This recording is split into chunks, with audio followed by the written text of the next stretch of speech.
Hola, bienvenidos a la materia de delitos en particular y especiales. El día de hoy les vamos a platicar acerca del tema delitos contra las personas en su patrimonio.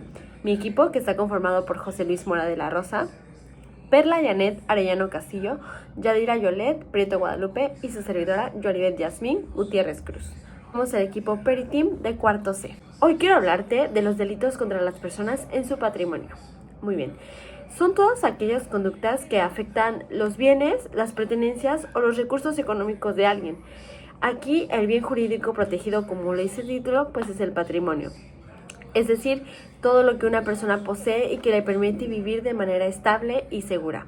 En algunos casos también se protege la fe pública, cuando se afecta la confianza colectiva en documentos o transacciones. Y en otras situaciones se llega a tocar la moral pública, cuando las conductas rompen las reglas básicas de convivencia social. Dentro de estos delitos encontramos el robo, cuando alguien se apodera de un bien ajeno, el abuso de confianza, el fraude, el despojo, daño en propiedad ajena, extorsión y abigeato, que adelante les vamos a continuar explicando. Entender estos delitos nos ayuda a prevenir, a identificar riesgos y a fortalecer la seguridad de quienes nos rodean. Fuentes jurídicas con las que nos basamos es el Código Penal de Veracruz. Hola, yo soy Perla Janet. Los temas que yo elegí sobre delitos contra el patrimonio fueron robo y abuso de confianza. Según el Código Penal de Veracruz, robo se considera todo aquel que con ánimo de dominio y con lucro o abuso se apodera de una cosa mueble total o parcialmente ajena sin consentimiento de quien legalmente puede disponer de ella. Los artículos que corresponden a este delito van desde el 202 al 209. Las penas de este pueden variar, depende del valor de lo robado y sus agravantes.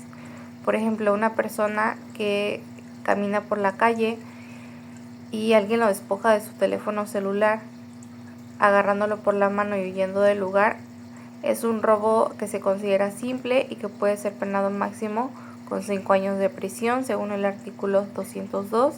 Sección 1.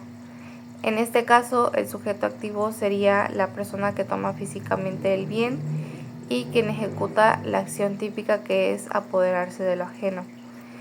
El sujeto pasivo sería la persona que sufrió el despojo, ya sea una persona física, o sea, propietario o poseedor, o bien una persona moral, es decir, alguna empresa o comercio. Se considera doloso, ya que se realiza con toda la intención de poseer algo ajeno sin el consentimiento de quien legalmente ya lo posee. Abuso de confianza. Según el Código Penal de Veracruz, es a quien con ánimo de dominio, lucro o uso en perjuicio de un tercero dispone para sí mismo o para otro de un bien mueble ajeno que le fue confiado en tenencia de obligación de devolverlo o usarlo conforme al acuerdo. Los artículos que corresponden a este delito únicamente son el 213 y 214. Sus penas pueden variar, depende del monto del bien objeto del abuso, ya sea desde 3 meses hasta 10 años. Es considerado un delito que se persigue por querella. En este caso, el sujeto activo es la persona que tiene la tenencia legítima del bien mueble ajeno y que, abusando de la confianza depositada en él, lo usa para disponer o apropiarse en perjuicio del dueño. Un ejemplo claro de ello podría ser un empleado que se queda con el dinero de la caja, alguien que vende algún automóvil que le haya sido prestado. El sujeto pasivo sería la persona física, moral propietaria, poseedora o legítima del bien que le fue confiado y quien sufre el perjuicio patrimonial. Mi nombre es José Luis Mora de la Rosa y el día de hoy vamos a hablarles sobre los que son los delitos contra las personas en su patrimonio. Vamos a empezar con lo que es el fraude. El fraude se define como el delito patrimonial basado en la conducta engañosa del autor para provocar un error en la víctima y con ello obtener un beneficio indebido o apoderarse ilícitamente de una cosa. En el Código Penal del Estado de Veracruz, el fraude está regulado dentro del capítulo específico titulado como fraude. El precepto local establece la conducta típica, o sea, el engaño o aprovechamiento del error para obtener un beneficio, y regula la persecución del delito conforme a las reglas del propio código. En algunas ediciones, el precepto se identifica como el artículo 216 del capítulo correspondiente según la edición consolidada vigente en el Portal Legislativo de Veracruz. Cuando el hecho tiene naturaleza federal o cuando convenga una interpretación uniforme, se toma como referencia el artículo 386 y siguientes del Código Penal Federal. La interpretación judicial ha puesto énfasis en el elemento del engaño o error como núcleo de tipo penal. Por ejemplo, tesis publicadas en el seminario judicial analizan la naturaleza del engaño y su distinción frente a otros supuestos, como el fraude procesal, el uso de documentos falsos, engaños civiles, y precisan cómo cuando la conducta es apenas civil o trascienda lo penal.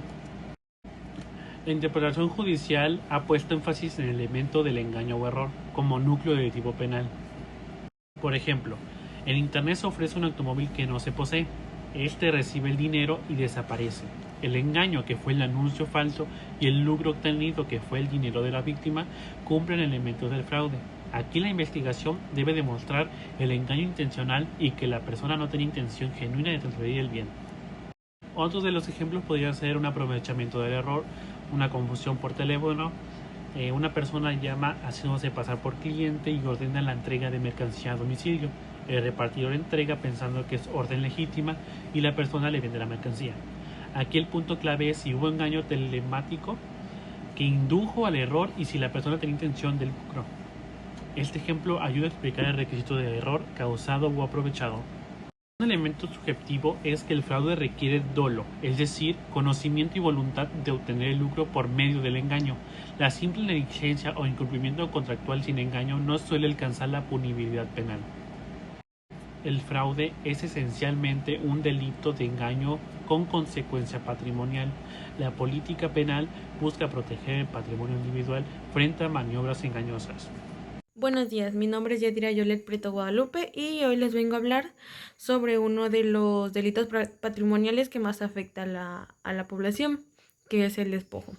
Bueno, en términos generales, el despojo es el acto mediante el cual una persona se apodera de un inmueble ajeno, lo usa o impide a su legítimo propietario ejercer sus derechos sobre él.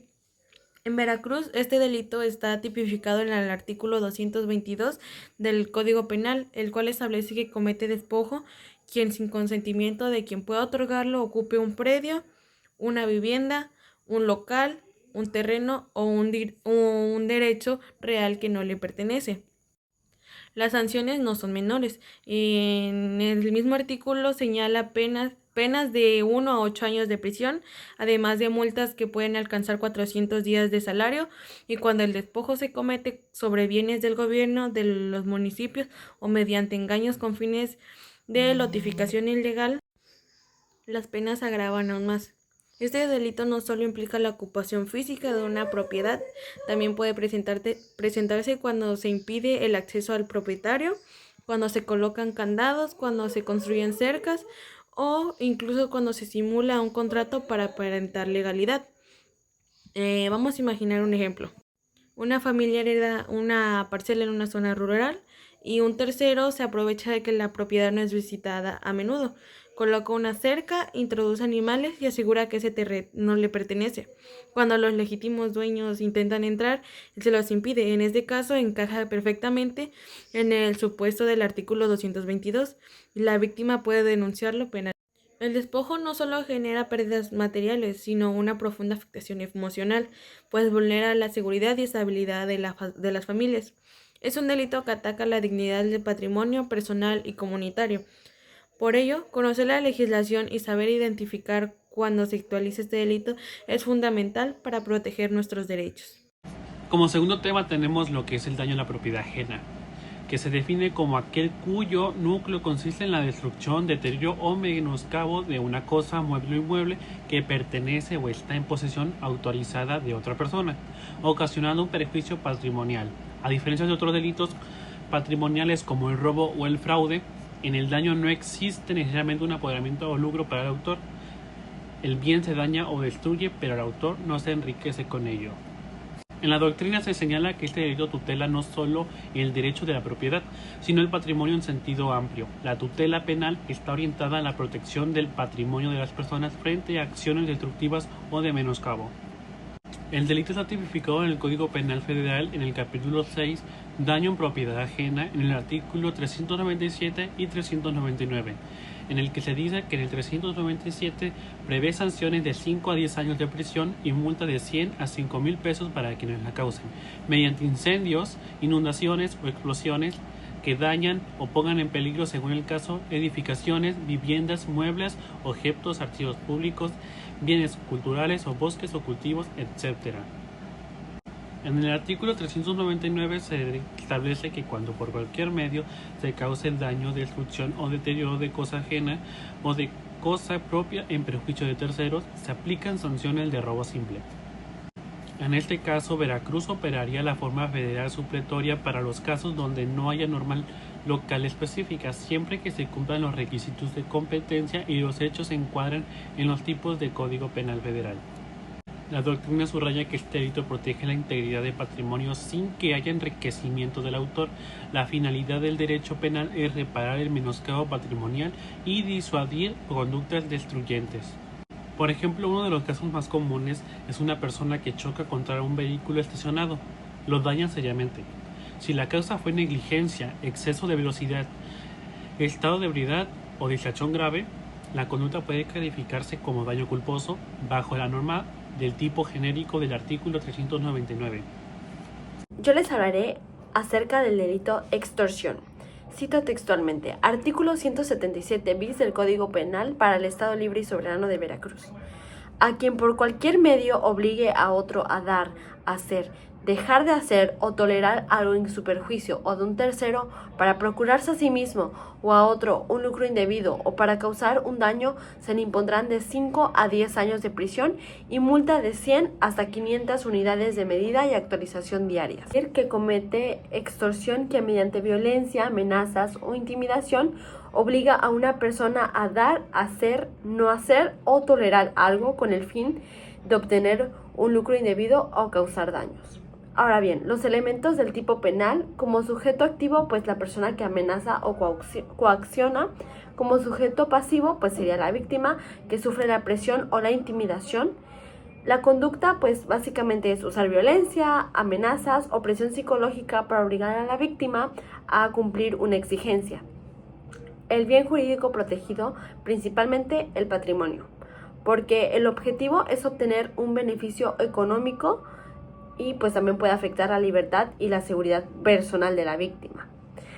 Las modalidades o agravantes, cuando existe violencia grave, cuando hay varias personas involucradas, cuando la víctima es comerciante, cuando se usa una relación de autoridad o confianza o cuando se exige derecho de piso también. Hay que recordar que la extorsión es un delito doloso porque requiere intención de obtener un beneficio. Es un delito de actividad y resultado porque la amenaza ya es punible, pero también puede consumarse cuando la víctima entrega dinero o realiza lo que se exige. No existe en forma culposa porque no puede cometerse por accidente o por negligencia. La pena prevista según el Código Penal para el Estado Libre y Soberano de Veracruz establece de 10 a 15 años de prisión, además de una multa de aproximadamente 200 a 400 veces la unidad de medida y autorización. En algunos casos agravados, la pena puede aumentar. Como ejemplo de este delito, quiero poner a la señora María. Imaginemos a la señora María, dueña de una pequeña tienda de abarrotes, y un sujeto llega, la amenaza con dañar su negocio si no paga una cuota mensual. La señora María, por miedo, entrega el dinero y aquí se configuran lo que es el sujeto activo, el sujeto pasivo, la amenaza, la exigencia de pago y el daño patrimonial. Este escenario encaja perfectamente con el delito de extorsión. A nivel nacional, la extorsión se entiende como la conducta en la que alguien, mediante violencia o intimidación, obliga a una persona a tolerar algo, provocando un perjuicio o un beneficio indebido. Recientemente, varios estados y el Congreso Federal han impulsado reformas para endurecer las penas por este delito, debido a su aumento en las zonas comerciales principalmente y en actividades de derecho de piso. La extorsión no solo afecta el patrimonio, afecta pues la tranquilidad de la persona, la libertad y la seguridad de las personas. Por eso es tan importante conocerla, identificarla y denunciarla. Según la doctrina de Zaffaroni, él define la extorsión como una forma de coacción en la que el autor, mediante amenaza o intimidación, quiebra la autodeterminación de la víctima para obtener un beneficio patrimonial, como lo hemos venido mencionando, y el núcleo del delito pues no es el dinero, sino la violencia moral que obliga a actuar bajo miedo a la persona. Bueno, a continuación hablaremos de un delito que es especialmente importante en zonas rurales y ganaderas, que es el abigeato. Bueno, el abigeato consiste en la sustracción, apoderamiento, transporte o sacrificio de ganado sin autorización de su dueño. El abigeato en Veracruz está regulado en los artículos 210 al 212 del Código Penal, donde se establece que comete ese delito quien se apodera de animales bovinos, equinos, porcinos, ovinos, caprinos o cualquier especie de ganado.